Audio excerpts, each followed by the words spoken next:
반갑습니다. 한 주간 고린도전서 묵상으로 매일을 열어갑시다. 고린도 교회에 여러 가지 문제들이 있었지만 그 중에는 세상에서도 보기 힘든 음행이 있다는 것이었습니다. 더 큰 문제는 이러한 심각한 죄에 대해 고린도 교회가 손 놓고 있었다는 것에서 더욱 문제는 심각했습니다. 아마도 음행의 범죄자가 고린도 교회에 상당한 영향력을 가진 인물이었을 것으로 추정해 봅니다. 너희 중에 심지어 음행이 있다 함을 들으니 그런 음행은 이방인 중에서도 세상에도 없는 것이라. 어떤 음행이었습니까? 누가 그 아버지의 아내를 취하였다 하는도다. 이러한 범죄는 심각한 것이죠.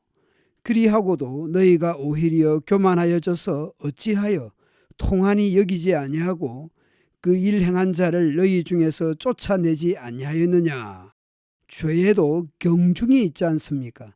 그런데 지금 이 문제는 출교를 시켜야 할 정도로 심각한 것이었습니다. 그런데 고린도 교회는 이 문제에 대해 손 놓고 있었습니다. 고린도 교회는 근친상간의 음행이 심각한 범죄인 것을 알지 못했기 때문이었을까요? 아니면 방법이 없었기 때문입니까? 아무래도 범죄자가 고린도에서 사회적 지위가 높았거나 교회 안에서도 유력한 사람이었을 가능성이 높았을 것으로 추정해 볼 수 있습니다. 힘을 가진 자가 범죄하여 그를 내쫓거나 시벌을 하면 공동체가 큰 위기에 봉착할 것 같아서 손 놓고 시간을 보내는 경우들이 있지 않습니까? 그런데 성적으로 문란했을 고린도 사회에서조차 없을 법한 근친상간의 성범죄에 대해 가만히 있다는 것은 말이 안 되는 것이죠. 사도는 이런 범죄자에 대해 판단, 단죄하였다고 선언합니다. 3절 이후 세 번역으로 보겠습니다. 주 예수의 이름으로 여러분이 모여 있을 때에 나의 영이 우리 주 예수의 권능과 더불어 여러분과 함께 있으니 곧 교회가 그리스도의 대리적 통치기관이라는 것입니다.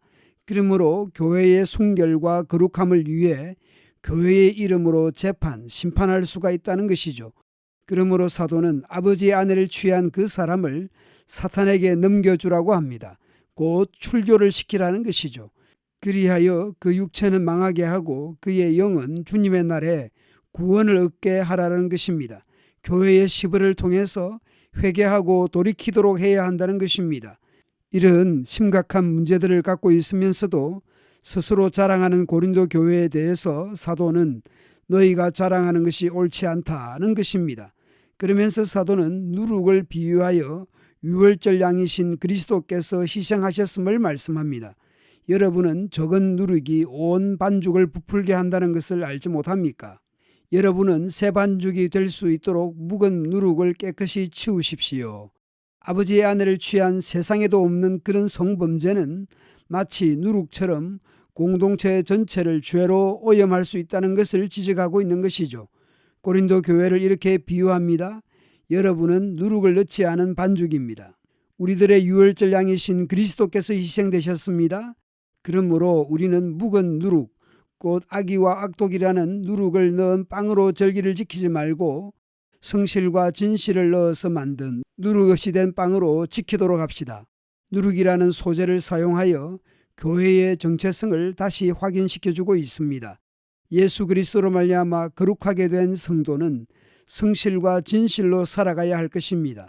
내가 너에게 쓴 편지에 음행하는 자들을 사귀지 말라 하였거니와 이 말은 이 세상에 음행하는 자들이나 탐하는 자들이나 속여 빼앗는 자들이나 우상 숭배하는 자들을 도무지 사귀지 말라는 것이 아니니 만일 그리하려면 너희가 세상 밖으로 나가야 할 것이라.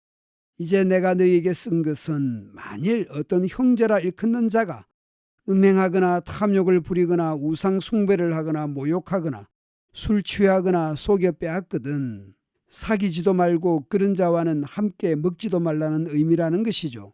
밖에 있는 사람들을 판단하는 것이야 내게 무슨 상관이 있으리요마는 교회 안에 있는 사람들이야 너희가 판단하지 아니하랴. 밖에 있는 사람들은 하나님이 심판하시려니와 이 악한 사람들은 너희 중에서 내쫓으라. 악을 방치해서는 안 될 것입니다. 교회가 세상 사람들의 윤리적인 문제에 대해 비판의 소리를 내기도 하지만 정작 교회 안에서 더 심각한 윤리적인 문제에 대해서는 제대로 권정이 시행되지 않는다면 어떻게 되겠습니까? 경우에 따라서는 세상이 교회를 걱정하는 목멘 소리도 없지 않지요. 교회 내의 구성원의 범죄에 대해 권정이 필요할 경우도 있습니다. 물론 그 영혼을 불쌍히 여기는 태도가 필요하겠죠. 여하튼 우리 교회 구성원들이 더욱 정신을 차려야 할 것이며 무엇보다 내 자신이 하나님의 거룩한 백성답게 성도답게 그리스도인답게 살아가는 것이 더 중요할 것입니다. 감사합니다.